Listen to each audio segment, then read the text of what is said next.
Ժամանակին սովետական տարիներին, որը դուք լավ հիշում եք, բողոքավորը վատաբրողներ, ում անունը ուրեմն բողոքավորը նա էր, ով որ վատ էր վճարվում, արդար էր աշխատում, շատ բան չէր հասնում եւ բավականին դժվար էր ապրում։ Հիմա իրադարձությունների ընթացքը Հայաստան աշխարհում արմատապես փոխվել է, բողոքավորը գանձագողն է, մանկապիղծն է, հայրենիքը հանձնողն է եւ ճարպակալած գեներալը, որի քաշը 180 կիլո է, ուղեղի քաշը 0, ուսադիրներ զատո ոսկե աստղ են, թե ինչու է ոսկե աստղ հասկանալի չի։ Հիմա այսպես։ Եվ տեսնում եք, ուրեմն ակտիվացել է քաղաքական կյանքը, էլի պատերազմը շարունակվում է, Ուկրաինայում պատերազմը շարունակվում է ոսոխի դեմ, Ռուսաստանն է, որ ներխուժել է ռուսական ներխուժման դեմ, Հայաստանում եւ հայկական միջավայրում պատերազմը շարունակվում է սեփական պետականության եւ սեփական իշխանության դեմ։ Անկախ այն բանից այդ իշխանությունը ինչպիսի որակ ունի, ինչ ունի եւ այլն։ Տեսնում եք ինչքան հագադիր ենք մենք։ Ինչքան ճգնաժամը հաղթահարվում է կամ խորանում է, երկու տենդենսներ կա, այնքան մեզ մոտ դրական հատկանիշների հետ կողքին բացասական միտումները շատ ավելի այլանդակ դրսևորումներ են ունում։ Եվ այսպես Արցախում պարտություն գրած, կողոպուտ արած, թալանի վարպետները մեղադրում են ուրիշին Արցախը հանձնած, որ իրենց նաև բնակության վայրն էր։ Եվ ինչ ասես, բացատրելը քիչ է, եւ սրանք շարունակում են իրենց խլուրտային գործը, որովհետեւ օրենքը չի աշխատում։ Եթե իրավական պետության նորմատիվներն իշխանություն աշխատեցրած դներ, վաղուց սրանց մի մասը ուրեմն Բաքվի փոխարեն կհանգրվաներ ամերիկյան Գուանտանամոյի Կուբայի բանդում, բայց ստիպված ենք մենք խոսքով անդրադառնալու, որովհետեւ չի կարելի ջուրը պղտոր թողել։ Եվ ասպես, դուք գիտեք, որ ռևանշիստների երկու թևեր, որոնք խորհրդարանում ներկայացված են, կարծես թե գզվրտոցի մեջ են։ Այդ բառի համար ես ներողություն եմ խնդրում, իհարկե իմ ասած բառերը բոլորը քաղաքականության հետ կապ ունեն եւ խոսքը քաղաքական գզվրտոցի մասին է, մնացած ինչ չի հետաքրքրում իրենց անձնական կյանքն է եւ ինչն է պատճառը։ Մենք պետք է միշտ իմանանք, որ քաղաքականությունը երկու շերտ ունի։ Մեկը այնպես ինչպես դրսևորվում է, դա մակերեսային է, դա մանիպուլացիոնն է, նայած թե որ ուժը քաղաքական չասենք Հայաստանում, որ քրեական անցյալի ուժը քաղաքականի անվանդակ ինչպես է ուղղորդում այդ հոսանքները, իսկ ներքին հոսանքները թե իրականում ինչ է կատարվում։ Ես հասկանում եմ ինչ է կատարվում եւ ուզում եմ ասել հետեւյալը, որ ինչու են շտաբում, ինչու է աղմկում կետը, հիշում եք ֆիլմը, այն ժամանակ հասկանալի էր ինչու է աղմկում, սրանց եւս հասկանալի է։ Տևականորեն Մոսկվայի Կրեմլի համբերությունը հատում է, եւ նրանք, որոնք պիտի հեղաշրջում անեին, չկարողացան, մի պարտիայով ուղարկվեցին Բաքու նամազի, զնդաններ, պատիժ կրեցին, որտեղ Հայաստանում իշխանություն ճիշտ է Արցախ հանձնեցին, զենքը հանձնեցին, հազար մի բաներ արեցին, ժողովրդի տեղահանությունը կազմակերպեցին, բայց Հայաստանում իշխանափոխությունը, որ սրանց մոտ էշխանա կամ էշափոխության տեսք ունի, դա տեղի չունեցավ։ Եվ հա պատժվեց մի կլանի մի մասնաճյուղ, ուղարկվեց զնդաններ Բաքու, փոխանակ ուրեմն պարգևադրվեն, չնայած սրանց մի փոքրիկ մի խումբ էր պարգևադրվեց։ Գարեգին ուզուրպատորը Լենին իշխանությունը ստացավ Արցախը Ադրբեջանին հանձնած Պուտինի կողմից, վերջերս նաև եղբայրը ստացավ համապատասխան ծառայության դիմաց։ Եվ այդպես էլ նրանք հաջորդին չասեցին, թե այն պետությունը, որ կազմակերպել է հաջորդի պետության դեմ խաչագրած արշավանք, ինչու է հայոց ուրեմն պետականության, իրականության մեջ հիմնական ինստիտուտների պետերին պարգևադրում, որ ծառայության համար, ինչ դավադրության համար, որովհետև դա այդպես ուղղված է եղել մեր պետության դեմ, Իսկ հիմա ուրեմն երկու նախագահները անցյալի եւ շատ էլ տարածում են անցյալը չասեն, բոլորն անցյալ են, չէ, բոլոր անցյալ չեն։ Դուք հավերժ անցյալ եք, մյուսները գուցե անցյալ կդառնան, գուցե չէ, բայց դուք հավերժ անցյալ եք։ Այս հավերժի անցյալները խառնվել են իրար, նորից իշխանապողության հարցերով են զբաղված։ Ինչն է պատճառը։ Ինձ թվում է պատճառը շատ պարզ է։ Մոսկվան նադայել է եղել սրանց անկարողությունից, ժողովրդի մեջ հարգանք չունենալուց, ժողովրդի անունից խոսելուց եւ ժողովրդի ցեղու լինելուց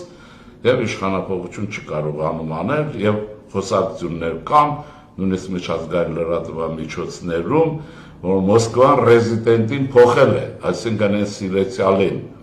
ում որ տաքացնում է առաջի պլան առաջիկայում կբերեն կհայտնվի որպես հավանաբար ազգային խոշորագույն գործիչ Միկոյանի մակարդակի գրեթե մարդ կամ էլ Միգրանյանի մակարդակի տականք կամ էլ Արա Աբրամյանի չափ միջակ, որևէ մեկին հանելու եւ սրանք կորցրել են իրենց տեղը, խառնվել են իրար, տիրոջ ապացուցելու, որ դեռևս իրենք պիտանի են, են խոսում են անհեծեցություններ, գործը հասել է նրան, որ սրանք ապրելով Երևանում, ձեր հետ միասին, դավելով Հայաստանի պետականությունը, Հայաստանի մեղադրում են պետական ուրեմն 44 օրյա պատերազմ սկսելու մեջ։ Այս ուրեմն քաղաքական, ուրեմն տեսեք Արիստոտելը ասում են մարդը քաղաքական անասուն էր, ես այդ բառը պետք է օգտագործեմ, քաղաքական այս անասունները,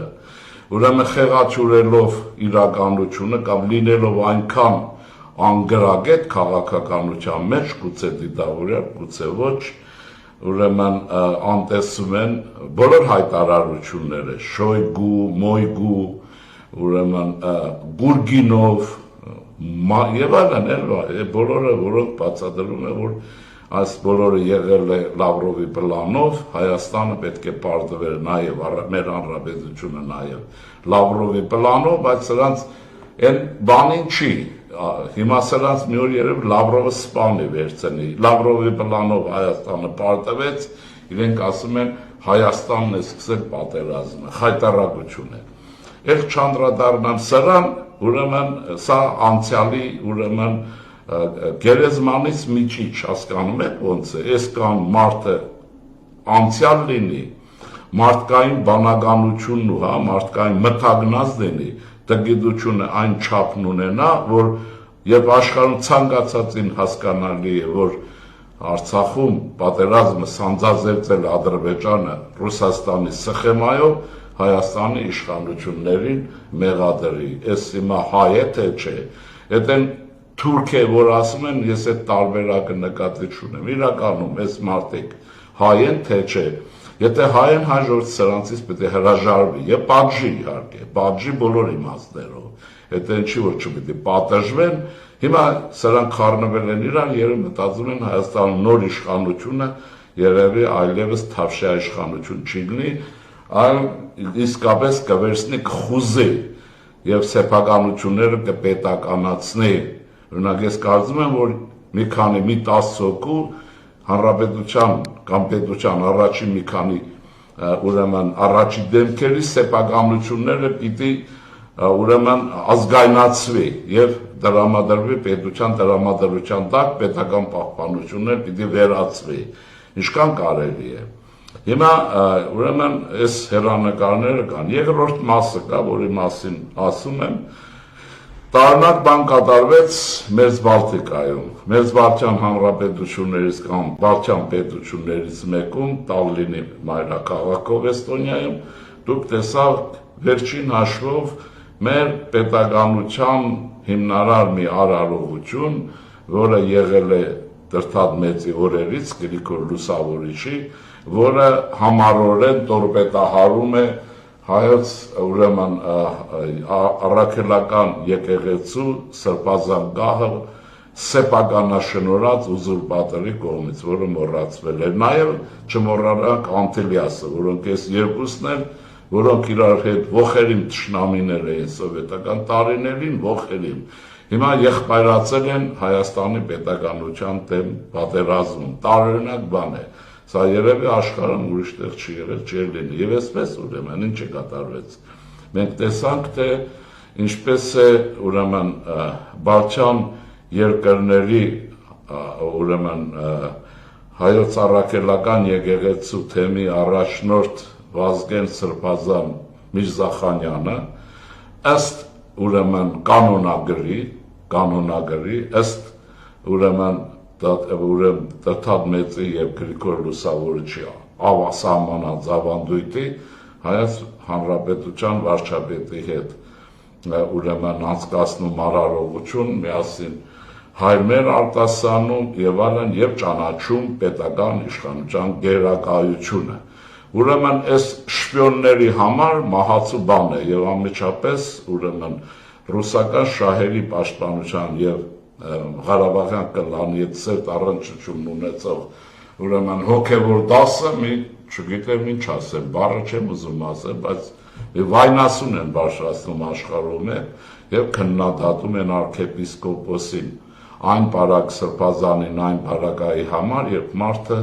հարազատորեն կատարել է Հայաստանի պետականության 301 թվականից սահմանած պետական հոգևոր կարգը։ Դե այստեղ ինչ են ասում, դե եկ վարդապետ ու մի խելագարվի, բայց մենք այլևս խելագարվելու տրամադրություն չպիտի ունենանք եւ պիտի շարունակենք մեր երթը։ Ուրեմն սա այն է, ինչ որ կատարվեց եւ ես ուրեմն ուզում եմ հետեւյալն ասեմ։ Հայաստանի քրիստոնյա ժողովրդավարական կուսակցությունը նման պարագաներում, որպես քրիստոնեական արժեհամակարգ դավանող եւ երկրում քրիստոնեական ուրեմն պատկերացումնոր գեր ժամանակակից պետություն ստեղծելու մոդելի ջատագով, ինչպիսին Գերմանիան է, ինչպիսին Ավստրիայի Հանրապետությունն է, ինչպիսին եւ այլ մոդելների մասին է խոսքը ջատագով իր զորակցությունն է հայտնում եւ պաշտպանության տակ վերցնում ուրեմն Բալթյան երկրների հայոց առաքելական եկեղեցու թեմի առաջնորդ գերաշնոր Վազգեն Սրբազան Միրզախանյանին եւ ես կոչ եմ անում աշխարհում եք այջանը տեր կանգնեք այն ամեն արդարին, տեր կանգնեք այն պետականակերտ երևույթին, ինչը որ ձերն է, ինչով դուք կարող եք համաշխարհային քաղաքական բեմարտակում ունենալ այն, ինչ որ ժողովուրդներն ունեն շատ վաղուց, ինչը մենք ունեցել ենք դարեր առաջ, բայց ինչը կորցրել ենք ցարերի իշխանության տարիներին, ուրեմն ես կարծում եմ, որ արդեն այսպես կգա մի ժամանակ եւ Միրզախանյաններ կդառնան Հայաստանյաց առաքելական եկեղեցու կաթողիկոսի ուրեմն գահի բազմած այն հոգեվորականները, որոնք ձեռքի տված պետական իշխանության հետ կամրացնեն մեկը նյութական Հայաստանը, մյուսը հոգևոր Հայաստանը եւ այդ նյութական եւ հոգևոր Հայաստանի ձուլվածքի բարակայում մենք չենք ունենա որևէ խոդորում եւ մենք ավելի վստահ կքայլենք դեպի ապակա Հայաստանի պետականության վերականգնումով։ Սա էլ էսպես դա նկատի ունեցեք։ Հիմա այսպես շարժվենք առաջ եւ ես կարծում եմ, որ մենք պիտի նաեւ ոչ միայն քննադատենք, ցույց տանք բացասական, գողապետական երևույթները, որից արդեն կներեք, դուք էլ մենք էլ զզվել ենք, որի մասին խոսելուց, եւ որի վերաբերյալ հազար մի ուրեմն արձանագրումներ են կարել, որ սրանք պիտի պատժվեն, նաեւ Մխիթար Բոշրի դադաստանագրքին արժանանան, բայց քանի որ չեն արժանանում, մեր խոսակցությունները պարաբուրտի ձևով շարունակվում են, բայց դա կարևոր չի այդ բարակայում, որտեղ ազգային ինքնագիտակցությունը բյուրեղանում է։ Ուրեմն շարժվում ենք առաջ։ Ուրեմն այս երկու փաստերը, որոնք մեր օրերի իրողություններ են, եւ դա ուրեմն դրական միտումներ ունի իր մեջ։ Մնացածն ասեմ հետեւյալը, որ իհարկե մենք ցես հետ միասին կգերատասենք խոսել մեր երկրի տնտեսության վերակառուցման, քաղաքական համակարգի վերափոխումների, սահմանադրական կարգի կանոնավորության, նաև իհարկե քրեական օրենսգրքի վերջը աշխատելու մեխանիզմների մասին, որտեղ ասեմ ձեզ բարեկամներ, չուր կարծիք է տարածվել, թե դեմոկրատիան կամ ժողովրդավարությունը ամենաթողությունը, դա շատ վտանգավոր թեզիս է։ նախ ժողովրդավարությունը ամենևին էլ ամենաթողություն չի, այլ դա պետության կառուցմակերպման կառուցվածքի ձև է, իսկ այդ ձևերը 1001 կարող են լինել, կարող եմ 1001 աշխատանքներ ձեզ ցույց տալ, եւ դեմոկրատիան ունի հազարավոր մոդելներ, հազարավոր իհարկե չափազանցություն է, հարավոր մոդելներ, որի մեկը որն է, ժողովրդի գերիշխանության ապահովումը, ժողովուրդը գերիշխան է եւ ժողովուրդը ընտրությունների ճանապարհով ստեղծում է գերիշխան պետականություն։ Հիմա այս պայմաններում բնականաբար ձևերը կարող են բազմազան լինել, բայց դեմոկրատիայի ժամանակ պետական իշխանությունը թույլ լինել չի կարող, ներողամիտ չպետք է լինի, այլ պետք է լինի օրենքի գործադրման պետական մեխանիզմ, որը բխում է ժողովրդի իրավունքից։ Ժողովրդի իրավունքն է ունենալ գերագույն կազմակերպվածության պետություն իր տնտեսությամբ, առաջին հերթին նկատի ունեմ հենց տնտեսական մասը, ուրեմն արդյունաբերություն, ագրարային տնտեսություն, նոր տեխնոլոգիաներ, նանոտեխնոլոգիաներ, ինժեներական գործ, անշուշտ դրանց թագուբսակը նոր կրթությունով, նոր համալսարաններով, որի ուղղությամբ պետք է շատ աշխատել, անշուշտ դրա վրա բազմած հայոց չքնաղ մի երևույթով, որ կոչվում է հայկական մշակույթ կամ հայ քաղաքակրթություն։ Սրանք պիտի լինեն եւ մենք պետք է այս հարցերը քննարկենք, թե ինչպես, ինչու եւ տեսնենք, թե քաղաքական համակարգերը ինչպես են նպաստում դրանց։ Ոչ թե անընդհատ էս զզվեցինք սրանց անուն ազգանները լսելուց։ Երկիրը կողոպտել են, Արցախը հանձնել են ու անընդհատ չեն լռում, գոնե լռեն։ Իհարկե սրանք չեն լռի, եթե օրենքը սրանք չլռեցնի։ Մի օր կլռեցնի հավանաբար, հույս ունենանք։ Հիմա սրանք կարևոր բաներ են։ Հիմա մշակույթի մասին մի դիտողություն ասեմ, այսօրվա հաղորդումը դրանով երևի սահմանափակ ենք։ Ես ուրեմն այս հաղորդումով դիմում եմ մեր ուրեմն սպասարկման ոլորտի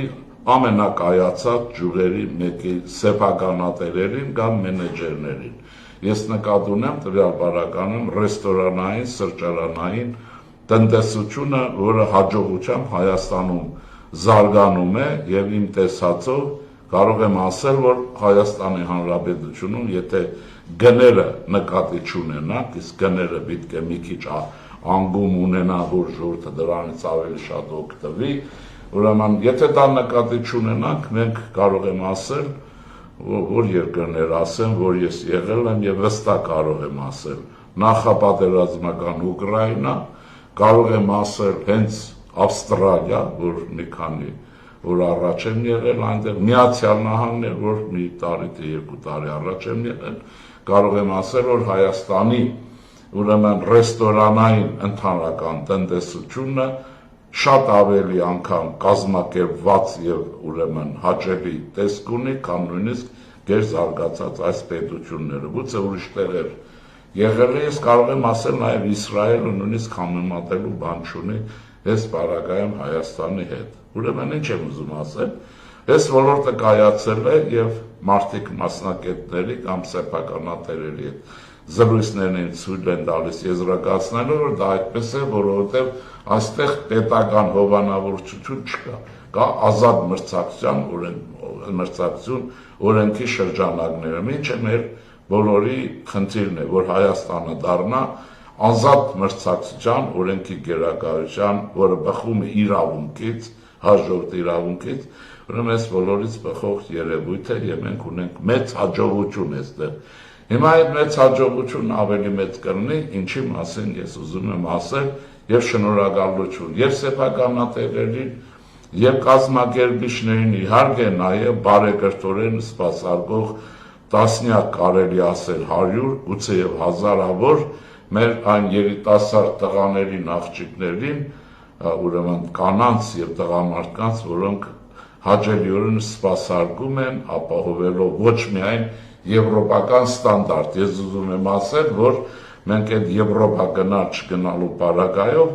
մենք պետք է սահմանենք հայկական ստանդարտ, որը ավելի բարձր պետք է լինի, քան Եվրոպան է, ավելի բարձր, քան Հնդկաստանն, այն երկրները, որոնց հետ մենք ունենք բարեկամական հարաբերություններ եւ այն հաջողությունը պիտի ունենա ավելի քան սպասարկման չինական ձևն է, դուք գիտեք, աշխարհը պատած է չինական ռեստորաններով, սրճարաններով, չինական կերակուրներով եւ այլն, բայց այստեղ մի բան ասեմ, առաջին է,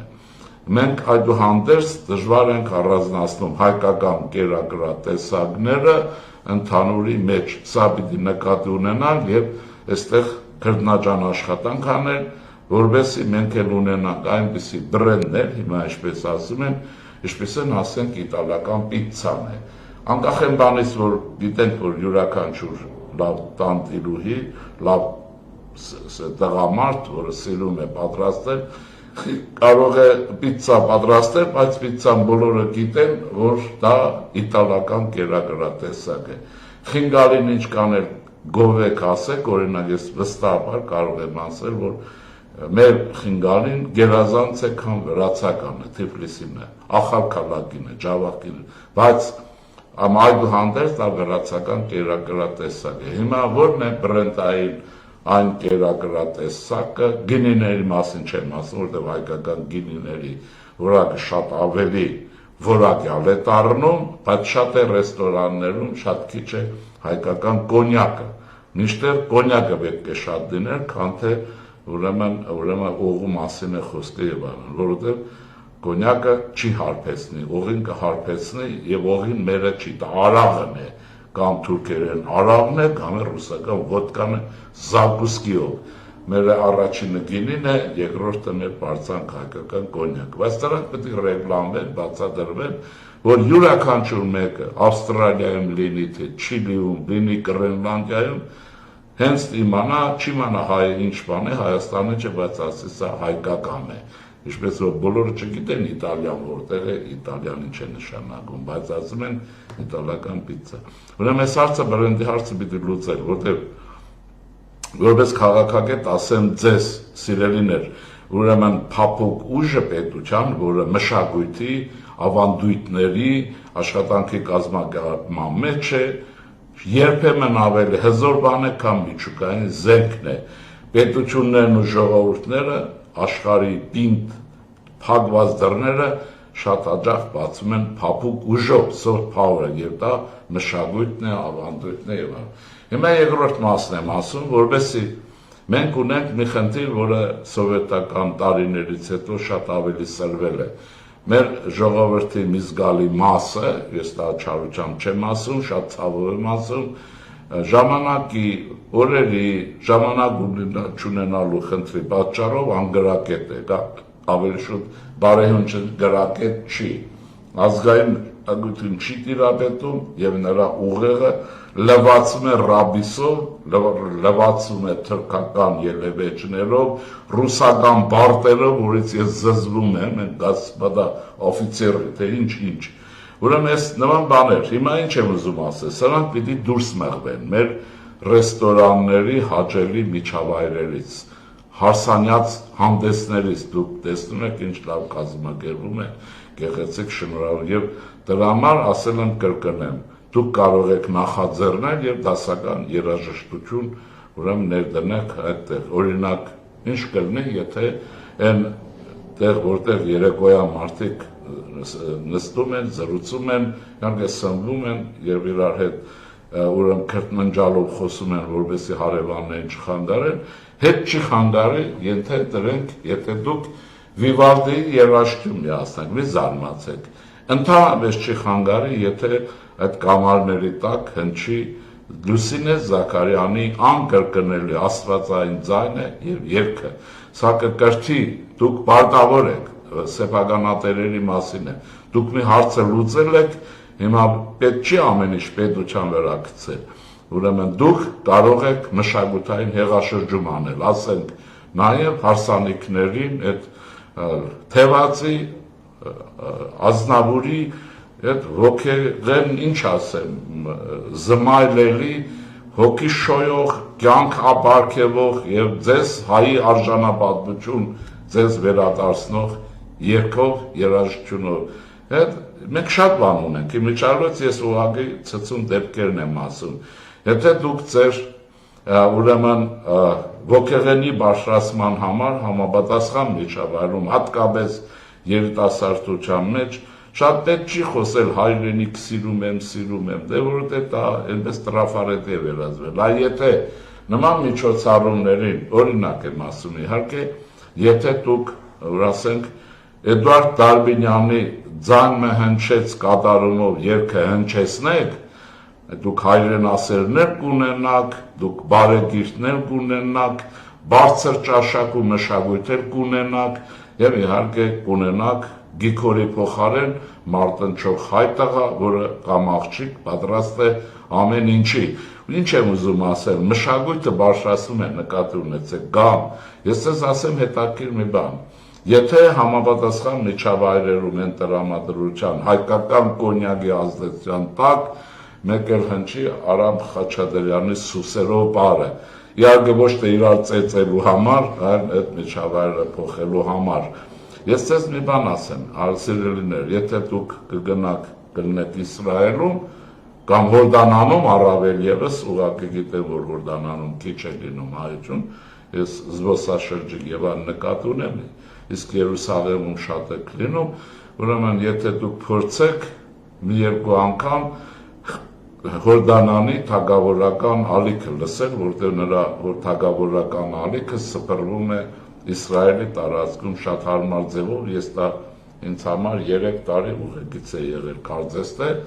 լեզուն կհասկանաք, չի կհասկանա, դա կարևոր չի, բայց դուք շաբաթվա մեջ առնվազն 3 օր առավոտյան հանկարծ կտեսնեք Արամ Խաչատրյանի Սուսերով բարը կամ ուրեմն դրա